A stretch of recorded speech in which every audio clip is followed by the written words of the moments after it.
to introduce our speakers today.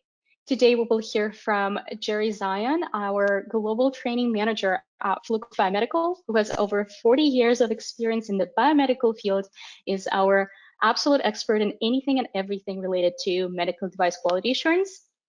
And also we will hear from Justin Ross, our special guest today. Justin Ross is a manager at RossCo Solutions. He has over 20 years of experience in the biomedical field, and 17 of them he's been a CBET, Certified Biomedical Equipment Technician. Hello, Jerry. Hello, Justin. Welcome to the webinar. Hi, good to be here. Hello. All With right. that, I'll turn it over to Jerry. Yes, thank you, Jerry. Please take it over. Okay, with that, we'll jump right into the topic. What are we going to cover? We'll talk about the clinical role of defibrillators and those temporary external pacemakers that are built into the many, maybe not all of the defibrillators that are out there, because we do have AEDs that don't have pacing in them. We'll go through reasons for both defib and pacer testing. And then multiple questions about what do you do with, when do you need multiple test loads? So Justin, you want to comment on the intended use of defibrillators, kind of what's going on with them? Oh, that's a great one. Yes, I will. Thank you. So when we're talking about AEDs, or I'm sorry, when we're talking about pacemakers, there's two different kinds of pacemakers out there. There's the transcutaneous ones and transvenous ones. And in this one today, we're going to talk about the transcutaneous ones, the ones that you're going to find built into a defibrillator. And the modern defibrillator, as I would say, isn't really one device as much as it is four devices crammed together, up to four devices crammed together in one box. So you have your defibrillator, that transcutaneous pacemaker, some sort of a patient monitor. Usually, it's nothing more than an ECG up through a full-blown patient monitor. And in some cases, you also have that built-in AED functionality. So the pacemakers that we're going to be talking about today are those transcutaneous pacemakers, the temporary ones. We're going to be transporting the patient in between departments or from a scene to the hospital. Let's take a look at the clinical needs here.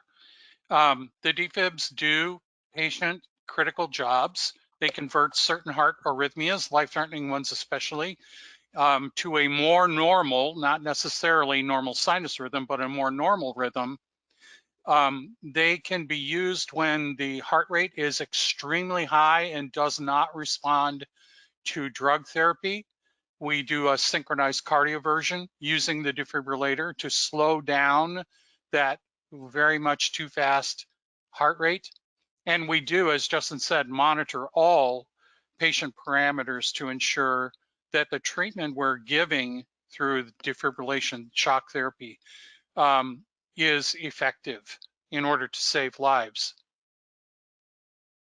So let's talk about defibs, although you see the illustration here of an AED, and there certainly have been many AED failures since the inception and the initial release of AEDs into the marketplace. So we know defibrillators really have to work first time every time. They are a life-saving device for the most part. So things that can go wrong include microchip failure, battery failures for sure can happen. So you have to manage your batteries there very well. Power supply and recharging circuit failures, inadequate energy delivery, and non-compatible pad connections, because there is no universal connector for pads or paddles for defibrillators anywhere. That's right, Justin, Jerry. That's something that we come into. I'm also a firefighter, and it's something that we deal with a lot in the scene. When we package our patients up in the field, what AED pads are we using in the field? And then when they get into an ambulance, are they using the same style defibrillator? And then we put them into a helicopter, a life flight, and then we're going to transfer them again into the hospital, and even in between wards of the hospital, making sure that all those pads are connected. And, you know, going up one more, all have the same connectivity. You know, if you're switching from a Zoll to a Medtronic, that's a different style connector. So that becomes a big challenge, especially as you're moving patients further and further away from your center of control. And then on the battery failure, it's not just that the battery failed, but was the battery recharged after the last usage? And do you have the charger and the charging cables? So there's a lot of factors that come into these, some that you can control and some that you can't. And it's all about mitigating the ones that you can. Right, and some AEDs, the battery gets used and then you have to replace it in order for the AED to continue to be functional. It's once and done.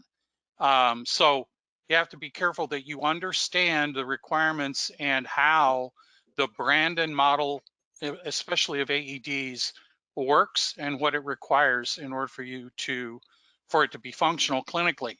But even moreover, when you're doing testing on an AED, and we do recommend that you do that testing, and the international standards require testing on them, that you have a non-clinical battery that you use in order to make sure you're not using up the clinical battery.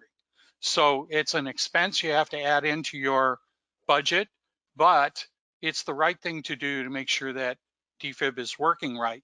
Let's talk a little bit about the global standards and regulations. The US FDA, of course, weighs in. The US FDA has to clear the medical device for being able to be marketed or sold in the United States. No matter where the defibrillator in this case or pacemaker comes from, it has to obtain that clearance through the US FDA. And also there are ministries of health that weigh in similar ways around the rest of the world. So you have to make sure that you're complying to those regulations. And then there are international standards, the IEC standards, that apply, are really give the minimum performance and safety requirements and the test methodology that needs to be done and the testing limits that need to be paid attention to when you're doing testing of any medical device, including defibrillators and temporary external pacemakers. How does that reach us as hospital-based biomeds or field service engineers? Well, through the manufacturer's brand and model specific test procedure. So all of those things are going to come from the international standards, but the manufacturer then tailors them to the specific design of their medical device, in this case, the defibrillator or combined defibrillator pacemaker. Accreditation is all about audit trail. It's about how are you doing in your policy and your program for medical device quality assurance testing. And those are managed by different organizations depending on where in the world you are. They are a part of making sure that you have a high level of quality within your program about medical device quality assurance. Anything to add there, Justin? No, you pretty much hit all those ones right on the head. You know, I guess if I did add anything, Jerry, it would be to review your hospital, your facility's standards on I recommend an annual basis. And even if you review those policies, do you pull up the most recent version of the service manual? Because those change over time. Sometimes things get added or subtracted from the manual. And so it's a bit of a challenge to make sure that you're following the most recent version of that service manual. And we ourselves in some recent doing some recent webinars found that some of these service manuals had changed, and so we had to change our information as well. And we'll talk a little bit more about that when we talk about specific test procedure workflow, the flow and sequence of work, and how to keep that current. Yep. Let's take a look at a question. And Edna, if you'll launch the poll question, the question is, do you know what your body's transthoracic impedance is right now?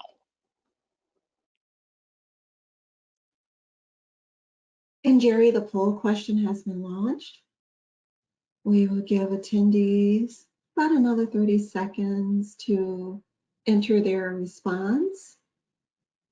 And this is a really good question. Responses are coming in.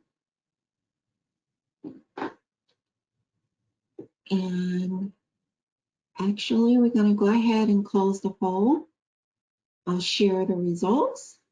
And so 23% indicated yes, 58% indicated no, and the other is 19%. Good. All right, so Justin, do any of us really know what our transthoracic impedance is right now? Well, here's my smart response. That depends if I shave my chest or not. So our Part of transthoracic impedance is going to vary greatly on the condition of your skin. Are you using moisturizers? Are you a hairy-chested woolly mammoth like myself, or are you not? All those things come into playing factors in that transthoracic impedance, and it's going to vary. Are you dehydrated today? Have you drank lots of fluids? And that will vary depending on the time of the day and weather conditions and all that. So it's really hard to know your transthoracic impedance unless you're currently measuring it right that second. Right. So the defibrillators, modern defibrillators today, we'll call it an impedance sensing circuit, and they have some automatic adjustment so that what you set on the defibrillator is more likely to be what's delivered to the patient. But this requires some special capability in your test equipment to be able to test it. Indeed, let's talk just a minute more about what happens in the field. Justin, you spend a lot of time with emergency response teams, ambulance and air medevac. What are they likely to run into clinically for victims that they need to use shock therapy, defibrillator shock therapy upon? So here's the thing is we need to treat patients, everything from the youngest patient to the oldest patient, from the smallest patient to the largest patient. It's going to be all over the place. And then you have to take into so many other factors. Were you able to do proper skin prep? Did you have the time to do the skin prep properly? And it's not as easy as a lot of people would like to think. Yeah, we just prep the skin, right? Well, no, not really. It's a multi-step thing. And did you actually have the time to do it, or did you have to do the field expedient way, where you put on a set of patches and you rip them off and you put on a clean set of patches? So there's a lot of those variables, and it's going to really throw off this transthoracic impedance. But the problem is when I set my defibrillator for 100 joules, if our patient calls for 100 joules, I need to make sure that my patient's always getting that 100 joules. Anything from that smallest patient to that largest patient, and the whole way across that impedance variable. So that's where this transthoracic impedance testing comes into, is making sure that the entire spectrum of patients will get that 100 joules when we call for it. And especially on AEDs, because as we know, the automatic external defibrillator, AED, is out there so that anybody in the public could successfully provide shock therapy treatment to a patient. And Right. they have to be just that easy to use, but they have to take into account this variability in impedance. So let's take a little more of a look at that. What is it? So transthoracic impedance is the body's resistance to current flow across your chest, your thorax, right? So when you think about, we'll have some illustrations later that will show you the placement of pads or paddles in order to deliver the energy. But it turns out that right now, the standard test load in a defibrillator analyzer is 50 ohms. And it has been that since the very first defibrillator analyzer was made available, since the international standards and local national standards were created. But indeed, it turns out 70 is the new 50. And so the international standards actually call for a range of impedances or resistance values, load values, that need to be part of testing. And we'll talk a little bit about when and how often. Do you need to do it every single time? Because we test defibrillators twice a year, right? So do you have to do all the loads and every energy across every load all the time? We'll talk about that in a little bit. But the variation here based on the clinical studies, is anything from 25 ohms up to 180 ohms of impedance, not just pure resistance, but impedance. Modern defibrillators have this energy compensation functionality in them. So what you set is more like what you're going to get in order to, and in impedance sensing circuits, in order to understand and make that functionality really work. So how do we get effective defibrillation? What we really have to produce here is current flow, sufficient current flow through the heart. And if we deliver pads or paddles on the outside tissue of the chest or thorax, we have to transmit that energy all the way through whatever tissue lies between the pads and paddles and the defibrillator itself and the heart itself. So it has to go through all of that. That's why impedance is a critical factor here. So as Justin was saying before, body mass, skin resistance, tissue type, the amount and how much hair there is for in any case, they all play a part in determining what this chest or thoracic impedance may be.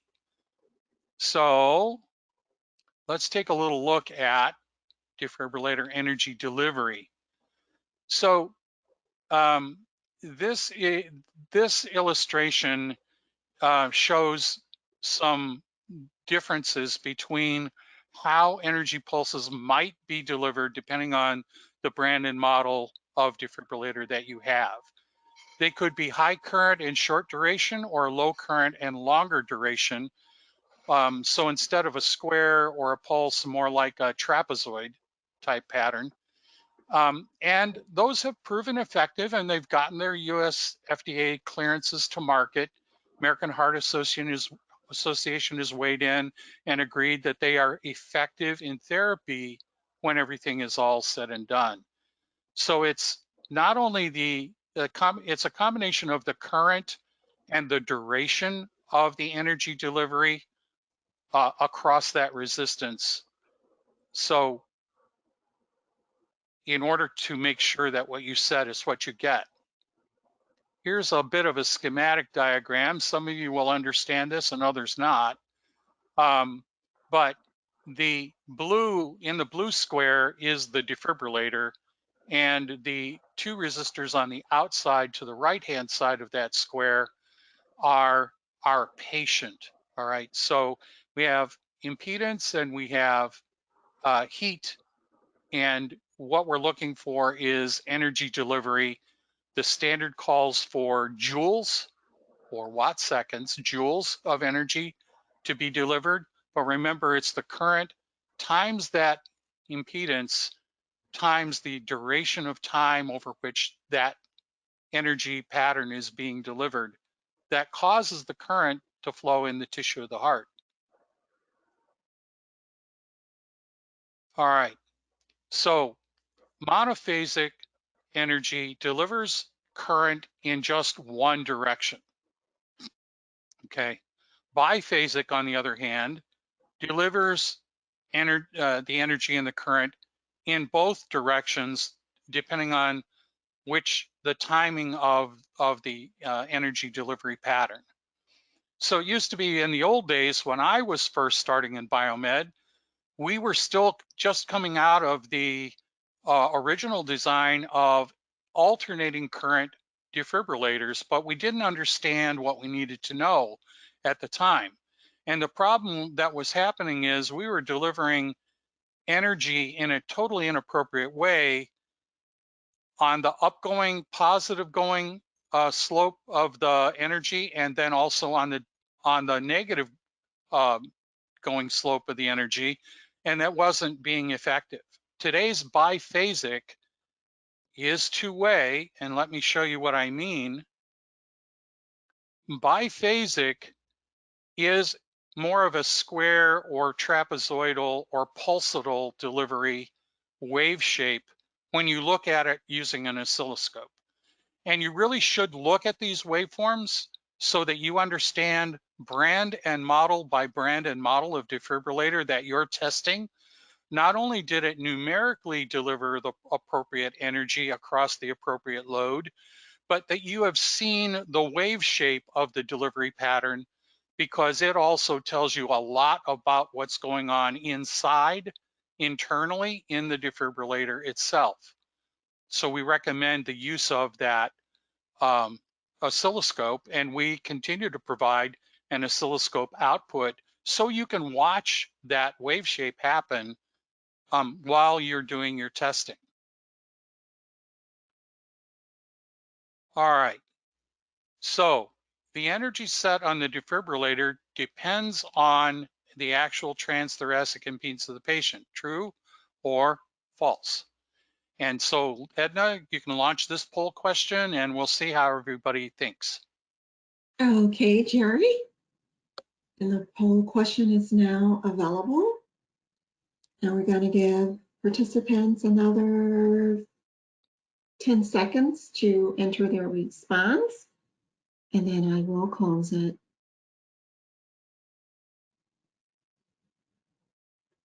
And alrighty, and the poll is now closing. And Jerry, I'll share the results. So let's see.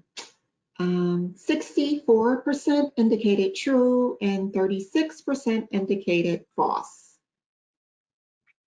So it is true that the energy set on the defibrillator depends on the actual human transthoracic impedance of the patient.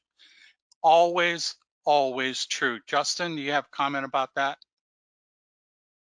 Yeah, actually, no, not really, Jerry. I mean, I think you hit it pretty head on there.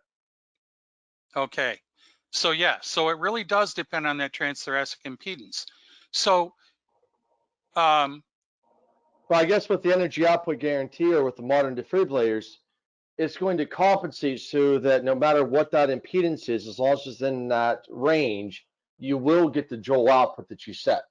however, That's the important we have takeaway. to verify that Yes. functionality, right? And so we're going to continue to talk a little bit more about that as we move forward here. Specifically that too much or too little energy delivered is no good. Too much peak current could shock and can injure the patient. It could cause burns. Too little is not enough because we don't have effective conversion from whatever the life-threatening arrhythmia is or the too fast heart rate is to a more normal rhythm and a more normal heart rate. So it's the peak current delivered to the heart, not the energy that can injure the heart. So the problem here is that we need to test beyond just a 50 ohm load, because you have to be able to have some sort of a patient simulation of what that impedance is in order to see what's going to happen. Trust but verify applies here. So just because the manufacturer says, oh yeah, this defibrillator has this output energy guarantee or whatever they call it within their marketing, you need to verify that it's actually functioning, not just assume that it's okay because the energy delivered to your 50 ohm test load shows that it's okay. It may be okay at 50 ohms, but not at a different load. So each hospital's equipment history should be considered. When do you want to test using other loads? The standard protocol recommends multiple impedance testing when you follow the international standard. For sure, you should do that at incoming inspection of any new defibrillator or a returning defibrillator you've sent out for repair that just came back. You should perform the tests again that include every energy level at every load, just to make sure you have documented the functionality is working. It may also be helpful when troubleshooting a clinical unit complaint. The doctor or the nurse or even the paramedic may say, look, you know what, this patient should have been converted. I dialed in this energy setting and shocked the patient and nothing happened. I mean, nothing. It didn't even look like anything happened. So that's the kind of complaint you're going to get. So we need to also be able to troubleshoot some of those situations without the patient, which means we need a patient simulator kind of load or series of loads to do that. So what loads are recommended? We have them here from the IEC 60601-2-4 standard for defibrillators and the AMI ANSI DF80 standard here in the United States. They are the same, they've been harmonized, they say the same thing, so that the resistance loads that they want tested for defibrillators for design validation or proof of effective effective defibrillation are 25, 50, 75, 100, 125, 150, and 175. And that's directly from the standard. All right, so how do we help you accomplish this? Well, you're going to see, we're going to have a video a little bit later that's going to show, Justin's going to show you the use of doing defibrillator output energy testing, including the use of this 7010 external load accessory, in order that we are able to select a variety of loads and deliver enough of the energy settings on the defibrillator through each one of those loads to be able to see and plot even the results load by load, so that we can see if the output energy guarantee is working, which would be a rather flat response, right? So it rises up and stays steady across multiple loads, or a not flat response, which means as the load increases, the energy actually delivered decreases, which is not what we want unless it's a really, really old defibrillator, okay? Because most of the modern ones that are at least that are sold and available these days include some sort of output energy guarantee. So Justin, any comments about this one? No, Jerry. It's actually, I guess it's just really simple to do. It's really not that time consuming. And in the manuals, you'll find those charts and they'll give you the values that you should have. And we'll show you in the video just how easy it can be to actually do this. Yeah, the manuals we're talking about, by the way, are the brand and model specific service manual, and specifically in the test procedure, but these plots are shown in the manual. Oh, well, sometimes I guess I should mention, sometimes you got to read down through a little bit. Sometimes it can be hidden down a section or two. They might not always be right where you think they're going to be, but they are in there. Absolutely. So here's another poll question.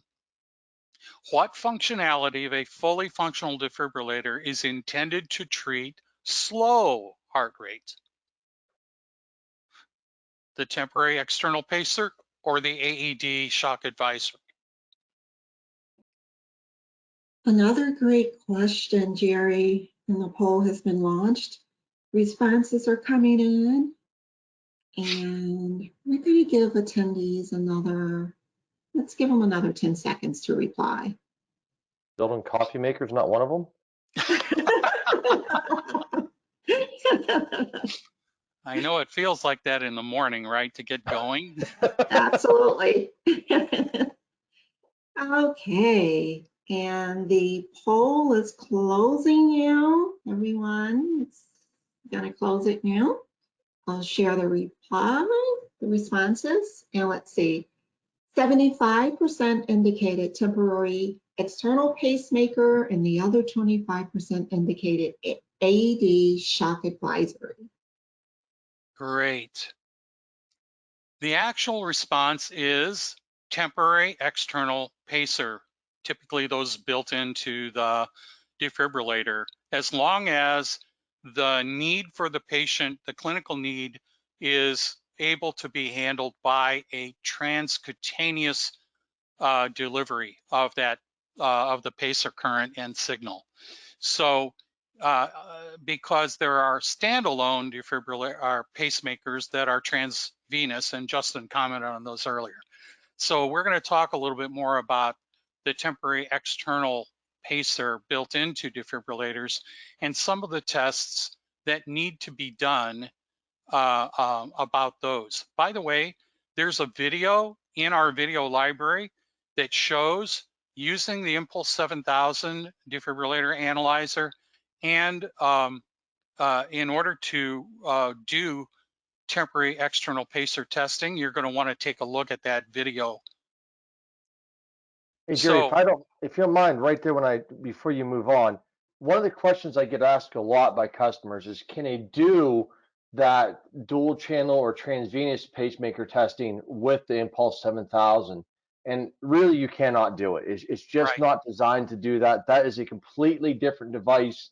That'd be our Sigma Pace 1000. But just to clear the air, we get asked that question almost every time we do this presentation, and as well as when we're out there working with our customers. So those are two distinctly different style devices, and consequently two distinctly different analyzers. Well, not only that, but as a manager, a former manager of Biomed, when I send my technician out to do defibrillator testing, I have not sent them out to do standalone pacemaker testing. And I Correct. actually going to send somebody else, because those standalone temporary pacemakers, transvenous and transcutaneous, are not in the same locations as the defibrillator typically. So I need to be able to get more people out doing the testing work, and it's actually a different test instrument that we would use for those standalone pacers. So we're not going to go into that more today. There are other videos about that on our website in the video library. Let's talk about the kinds of tests that need to be done on those temporary external transcutaneous pacers that are integrated or built into the defibrillator. So pacer parameter tests are number one, and everybody always calls for those, even if they don't call in the test procedure from the service manual, even if they don't spend time on demand mode pacing or asynchronous mode pacing. So what are pacer parameters? The parameters here are the current. Now, let's be clear about one thing. The pacemaker is built into the defibrillator. It sends signals out of the defibrillator pacer, just like the defibrillator energy delivery is. So our analyzer about pacers is going to receive those parameters that are dialed into the defibrillator and provide measurement of them. So we are going to measure the current delivered and compare what is set on the pacemaker built into the defib, and compare that to what we measure, so that we can see if what we set is what we get within the tolerances, the test limits, we're good to go. So we're measuring an output from the defibrillator, not only for the current that's dialed in, but also the pacer rate. So we're going to, those two settings are going to be set into the defibrillator, and we're going to measure both and report out on both so that you can see what the value is.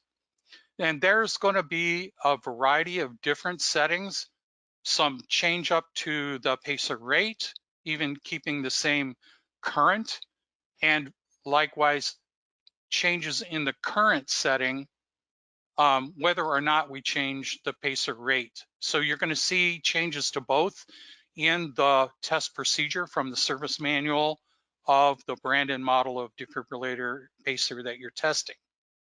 Demand mode is a verification that if the pacemaker built into the defibrillator has a demand mode, that it's going to only pace when the patient's own heart rate is too slow. If the patient's heart rate is okay, we don't want the pacemaker delivering, trying to pace the heart on top of the heart's own pacemaker, natural pacemaker.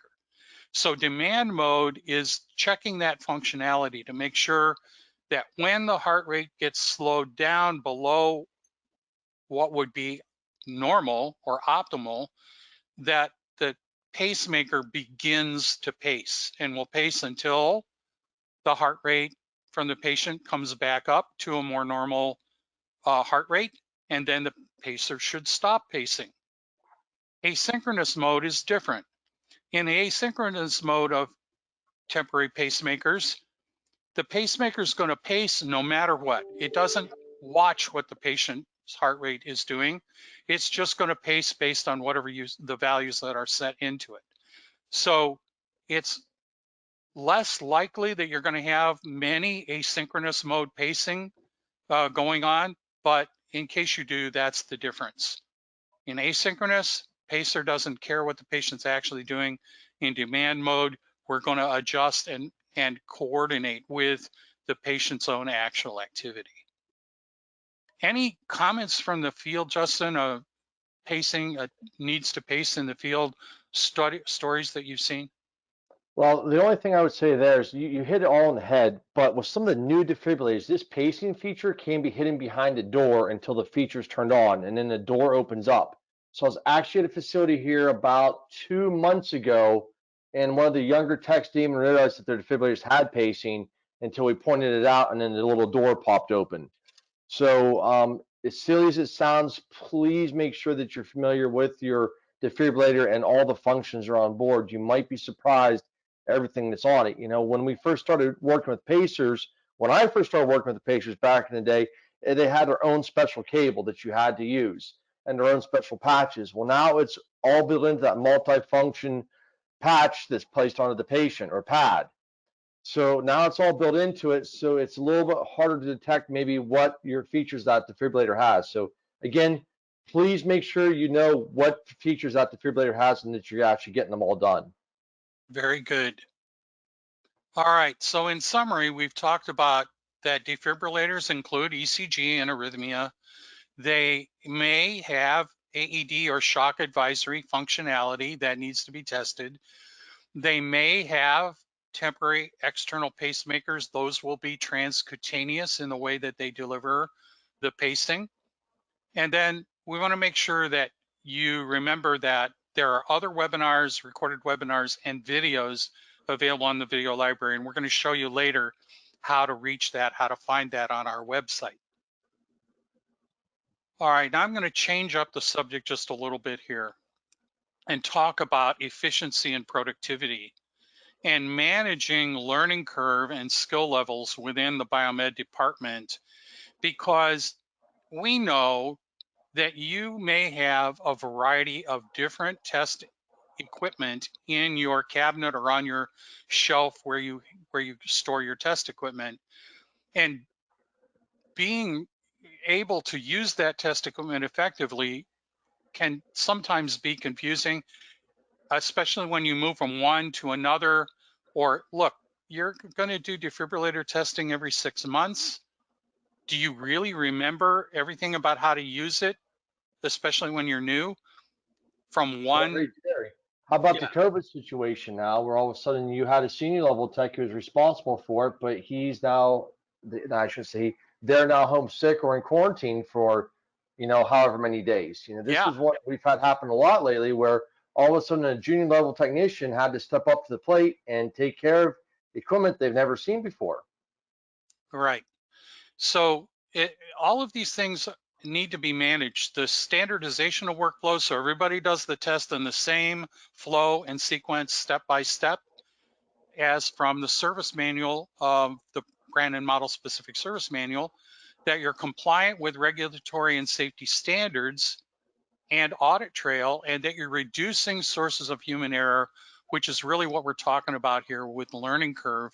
Typos, incorrect connections, test equipment setup, and etc. So the Or question skip that, steps. That's yeah, the one right, that don't skip steps. Don't, Charlie when does you're it out one on way, the but floor Brad does it working, another. you're a No, moving no, no. target. Look, you have to have consistent test results in a consistent order in order to do failure rate analysis, and that's all done in the database. It's not done up front, but garbage in, garbage out. So standardizing the workflow really matters, and that's why the manufacturers publish the test procedure in the service manual for each brand and model of defibrillator or any other medical device that they sell to you that's going to be used in your hospital or medical facility. So a question to keep in mind is, how are you managing these problems in your biomed department every day, in your everyday work? And we're going to ask a question a little bit different way. How do you, and the last poll question here, Edna, how do you interact with your CMMS or database while doing medical device testing? No CMMS, I use paper and pen. CMMS, I enter the results later. And Yep, the poll question has been launched, Jerry, okay. And we have one other response, CMMS via laptop, Yes, tablets, and phone. indeed. Okay, and responses are coming in. We will give attendees about another 10 seconds to reply. And Jerry, the responses may be a little surprising to you. What are they? Yeah. So I'm closing the poll now. I will share. So 15% indicated no CMMS. I use paper. 29% indicated I enter results later. And 56% indicated via laptop, tablets, and phone. And actually, this is not surprising me. More and more of us biomeds worldwide, by the way, are using, are able to, by some means, put the information into the CMMS or database. And that's really good, because if it's on pen and paper and it goes into a file cabinet with drawers, nobody's going to look at the results. There will be no failure rate analysis, and you're never going to be able to adjust for what's actually happening to the inventory of medical devices in your facility. Not only that, but if you enter the results later, there's that, what did you do? Did you write them down? Did you just think you remembered what they were? A lot of us that are saying I use paper and pen are writing down results that we then enter later, and that's fine. So it's a combination of A and B, fine. But that's not the most efficient way to handle it, and it doesn't reduce the human errors the most that we could possibly do.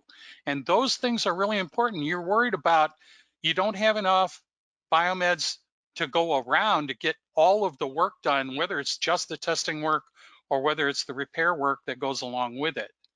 So we need better, more efficient ways to handle that.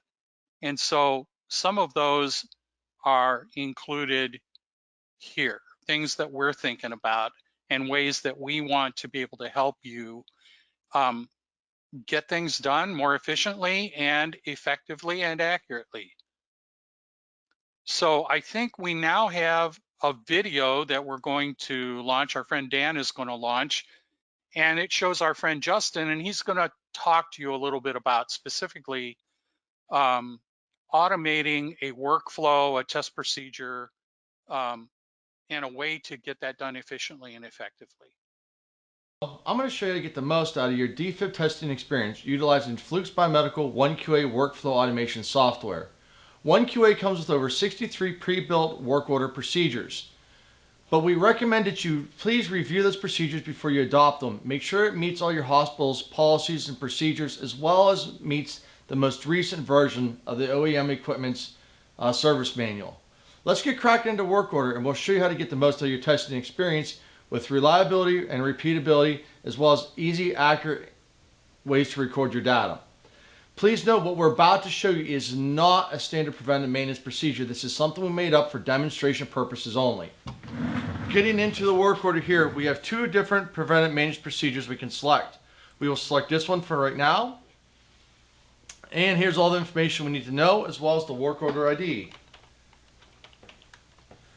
Moving on, we're going to be doing a preventive maintenance style work order and the device we're going to be testing, as well as all the information from the analyzers that are connected to the 1QA software at this point.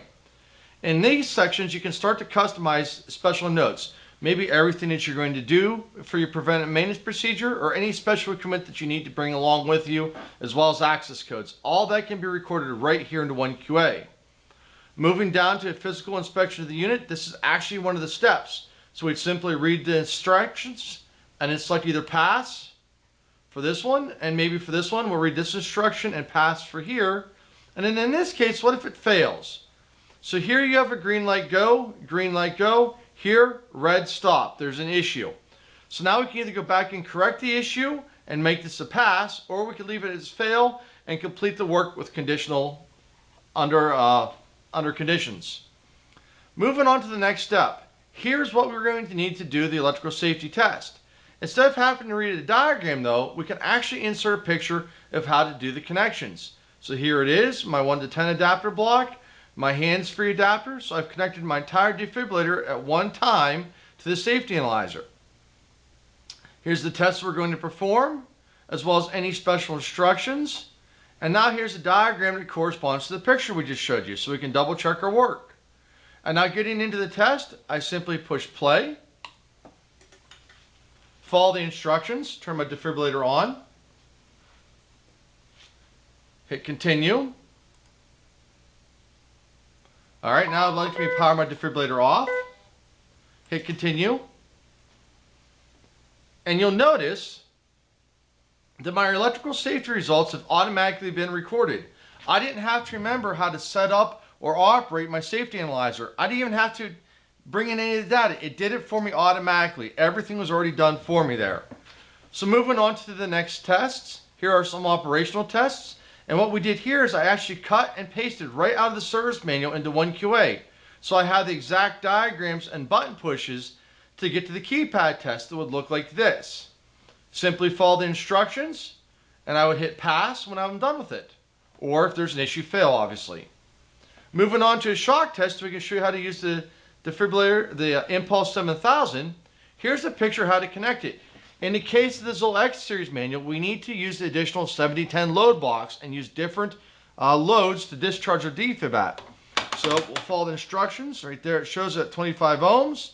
Everything else is connected correct. Oh, here we go. Move my cables down. There we go. So that's here. These are here. And these are here. Good to go. Now we'll simply turn on our defibrillator. Follow the instructions. Go to here. We're at 25 ohms. Select 50 joules on my defibrillator.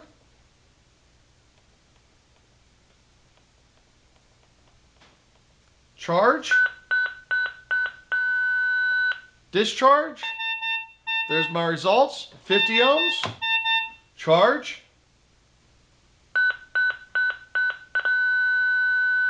Discharge. And one last time at 175 ohms. Charge.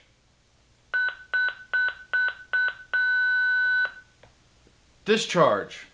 Go shut my defib off and select done. It's that easy. It makes sure that you complete all your steps, that all your data is accurate, and that nothing was missed. This way, it just makes the whole job and the whole experience of testing defibrillators so much easier. Thank you very much, and we'll see you in the next video.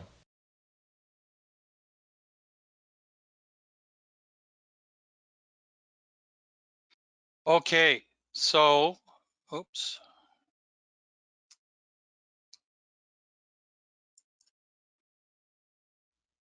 So what you didn't see there, of course, we said that it was an abbreviated example of a workflow of the test procedure because you didn't see any pacer testing in there. Could have been added. There are a lot of other things that could have been added, including connecting up your oscilloscope to the oscilloscope output port of the Impulse 7000 to see what those wave shapes look like when you deliver the defib energy. So you can see not only numerically, but also graphically what's going on. And it's really, really good to do all of that. But you have visual guidance and you have efficiency built in. You have interoperability. That may be a word you're not used to. That means that the workflow communicates with the test instrument and configures it for the test and pulls in the results and measurements that were made step by step. So those are things that can save you a lot of time, reduce a whole lot of human error involved in the whole thing. And now I think we're ready for Q&A. Very nice. I'm going to turn to chat to read the questions, sorry, to the Q&A section, to read the questions that we received throughout this webinar. Okay, let me start with this question. You mentioned that you test defibrillators twice a year, is that correct? That's typically what the manufacturer's recommended interval for testing is, how often they recommend that it be tested. Some manufacturers have said, nah, you can only test it once per year for our brand and model. I favor a risk-based assessment and determination of how often to test. And we have webinars and our advanced training courses for MDQA that talk to you about how to make a risk-based assessment that's going to get you a better decision about how often. But most typically, it's twice per year. All right. The next question is about the internal paddles used in surgery. How should I properly test them, and should I use conductive gel? Oh, you may have to use conductive gel, but you're going to have to clean them, and you're going to have to work closely with your central processing department in the hospital. That's the people who clean up the medical devices between each patient use, and be really sure, because those internal paddles are actually sterilized. So if you break sterilization, you're going to have to get them back to central processing so that they can sterilize them, both clean them and then sterilize them before they're ready for use, because those are used in surgery mostly.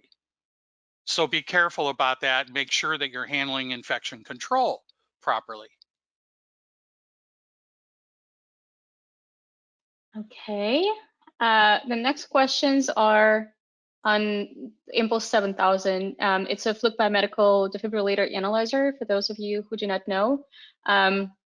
So the questions are, does the product have built-in resistance loads? And does it have different internal loads for testing? It's like every other defibrillator analyzer right now on the market. Anywhere in the world, it has a 50 ohm test load built in, and any other test loads that you need are all external.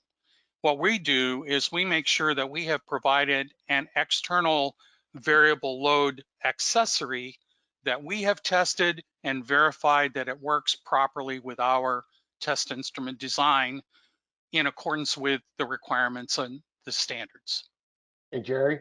Yes. There's one caveat to that, and that is with pacemaker testing. The pacemaker portion of the Impulse 7000 does have a variable resistance, but again, that's only for the pacemaker portion, and you have to move off the paddle insert of the defibrillator portion and move over to the pacer input portion in order to get that variable resistance. And again, that's only for pacemakers. For defibrillators, you do have to use that 7010 load box. Right. There is a course, an entire course in advanced training called Introduction to Using the Impulse 7000. And you're going to want to go through and take that course, because it will answer a lot of your questions in much more detail. All right, let me follow up with this question. Based on individual different transthoracic impedance, how do we guarantee right energy delivered to the patient? So you're going to need to use an external load, a series of external loads. If you're using our Impulse 7000, you should use the 7010 external load accessory.